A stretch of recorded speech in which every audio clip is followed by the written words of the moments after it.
नमस्कार दोस्तों, I welcome you all to my channel current crisis. और दोस्तों, इस वीडियो में हम बात करने वाले हैं नेपाल में हाल फिलहाल में चल रहे प्रोटेस्ट प्रदर्शनों के बारे में, जिनमें प्रदर्शनकारियों का कहना है कि नेपाल को फिर से एक हिंदू राष्ट्र का दर्जा दिया जाए। ठीक है, तो हम बात करेंगे नेपाल की राजधानी काठमांडू में चल रहे प्रदर्शन और क्या है उन प्रदर्शनकारियों की मांग। और हम बात करेंगे कि नेपाल एक हिंदू राष्ट्र 2008 से पहले था, लेकिन आखिर क्या ऐसी वजह हुई कि नेपाल को अपना हिंदू राष्ट्र का दर्जा छोड़ना पड़ा। तो देखिए, नेपाल में काफ़ी कई 10 या 12 दिनों से कहें हम तो प्रदर्शन चल रहे हैं सरकार के खिलाफ कि नेपाल को फिर से एक हिंदू राष्ट्र का दर्जा दिया जाए। ठीक है, मैं आपको बता दूं कि 2008 से पहले नेपाल में लोकतांत्रिक ना होकर एक प्रजातांत्रिक देश था, यानी कि जहाँ पे एक राजा रूल करता था, वहाँ पे एक राजा हुआ करता था। जबकि हम देखते हैं कि प्रधानमंत्री और राष्ट्रपति का पद है नेपाल में, वो 2008 के बाद ही आया है, जब वहाँ पे प्रजातंत्र को ख़त्म कर मोनार्की को ख़त्म कर दिया गया। लेकिन ऐसा हुआ क्या कि वहाँ पे मोनार्की को ख़त्म करना पड़ा, और अब क्या ऐसे सर्कमस्टेंसेस बन गए हैं कि वहाँ के लोग फिर से चाहते हैं कि नेपाल को फिर से एक हिंदू राष्ट्र का दर्जा दिया जाए। तो देखिए दोस्तों, नेपाल की पॉलिटिकल पार्टी है जिसका नाम है राष्ट्रीय प्रजातंत्र पार्टी। आप देख सकते हैं नाम है उसका, राष्ट्रीय प्रजातंत्र पार्टी। तो देखिए, राष्ट्रीय प्रजातंत्र पार्टी एक राइट विंग पार्टी है नेपाल की। जी हाँ दोस्तों, राष्ट्रीय प्रजातंत्र पार्टी एक राइट विंग पार्टी है नेपाल की, जो ये चाहती है कि नेपाल को फिर से एक हिंदू राष्ट्र घोषित किया जाए। खाली यही पार्टी नहीं, नेपाल के कई सारे लोग हैं जो चाहते हैं कि नेपाल को फिर से एक राजशाही घोषित किया जाए, वहाँ पे राजा का पद फिर से लाया जाए। ठीक है दोस्तों, तो हम बात करते हैं कि ऐसा आगे हो क्यों रहा है। तो देखिए, इसको जानने से पहले हम नेपाल की थोड़ी सी हिस्ट्री के बारे में जानते हैं, नेपाल की थोड़ी सी पॉलिटिक्स के बारे में जानते हैं। क्या क्या 2008 से पहले ऐसा हुआ क्या था, 2008 के बाद हमारा हिंदू राष्ट्र दर्जा क्यों उन्होंने छोड़ दिया, सब जानते हैं। तो देखिए, मैं आपको बता दूं कि 2008 से पहले नेपाल का जो ऑफिशियल नाम था वो था द किंगडम ऑफ नेपाल। जी हाँ दोस्तों, नेपाल का ऑफिशियल नाम था द किंगडम ऑफ नेपाल, या जिसे असल हिंदुस्तान के नाम से भी जाना जाता था। ठीक है दोस्तों, और 2008 तक ही नेपाल का एकमात्र ऐसा देश था, नेपाल एकमात्र ऐसा देश था जिसका स्टेट रिलीजन, ठीक है, यानी कि धर्म वहाँ का हिंदू धर्म था। ठीक है, राष्ट्रीय धर्म वहाँ का हिंदू धर्म था, जबकि दुनिया में अब कोई ऐसा देश नहीं जिसका राष्ट्रीय धर्म हिंदू धर्म हो। जबकि हम देखते हैं कई सारे देश आपको दुनिया में ऐसे देखने को मिलेंगे जिनका राष्ट्रीय धर्म इस्लाम है, किसी का क्रिश्चियनिटी है। ठीक है दोस्तों, तो देखिए, हम बात करते हैं 2008 में कि जब 2008 में राजशाही थी वहाँ पे, तो राजशाही हटी क्यों वहाँ से। तो देखिए, उससे जानने से पहले मैं आपको बता दूं कि अब नेपाल जो हाल फिलहाल का जो नेपाल है, उसका जो ऑफिशियल नेम है, ये एग्जाम में आ सकता है, federal democratic republic of Nepal. Okay दोस्तों, federal democratic republic of Nepal, जिसको रूल करती है कम्युनिस्ट पार्टी ऑफ नेपाल। ठीक है दोस्तों, अब हम बात करते हैं थोड़ी सी नेपाल की हिस्ट्री के बारे में। तो देखिए, नेपाल की हिस्ट्री के बारे में जानने से पहले आपको बता दूं कि नेपाल में एक दशक लंबा गृह युद्ध चला था, जिसमें माओवादी लड़ रहे थे राजशाही के खिलाफ।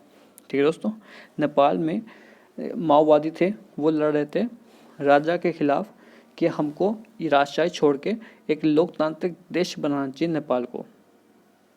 ठीक है दोस्तों, नेपाल में फिर 10 साल तक ये युद्ध चलता रहा, जिसमें माओवादी लड़ते रहे राजा के खिलाफ।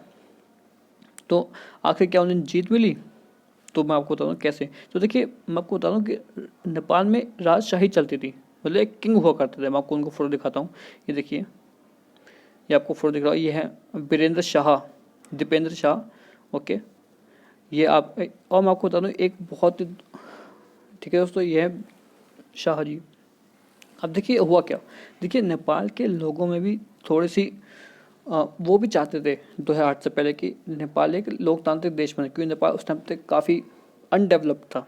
ठीक है, लोग चाहते थे कि उनका देश भी थोड़ा सा ग्रो करे, और उनको भी राजशाही से ऊब गए थे वहाँ के लोग। ठीक है दोस्तों, तो देखिए, तो लेकिन एक चीज़ होती है दोस्तों, 2001 में होता है नरसंहार नेपाल की राजशाही फैमिली का। ठीक है, ऐसा कहा जाता है कि दीपेंद्र शाह के लड़के एक रात को 2001 के बाद ही वो शराब पी के आए, उन्होंने अपनी पूरी फैमिली को, जी हाँ ये पूरी फैमिली दिख रही है आपको, इन पूरी फैमिली को उन्होंने गोली से मार दिया 2001 में। फिर देखिए 2001 के बाद फिर राजा बनते हैं ज्ञानेंद्र शाह जी। ठीक है दोस्तों, ये आखिरी राजा थे नेपाल की रॉयल फैमिली के, तो ये बनते हैं राजा। तो देखिए तब तक 2008 तक नेपाल के लोगों का विश्वास उठ गया था रॉयल फैमिली से। ठीक है दोस्तों, नेपाल के लोगों का विश्वास उठ चुका था कि रॉयल फैमिली से वो भी चाहने लगे थे कि अब नेपाल को एक लोकतांत्रिक देश बना देना चाहिए, लेकिन लोगों की ये डिमांड नहीं थी कि नेपाल को एक हिंदू राष्ट्र का दर्जा छीन लिया जाए। जबकि देखिए अब हम आते हैं मेन टॉपिक पे। अब जो हाल फिलहाल में जो नेपाल है उसके प्राइम मिनिस्टर है के पी ओली शर्मा जी। ओके, आपने कई बार देखा होगा, मैं आपको ये फोटो जो है इनका ये हैं के पी ओली जी।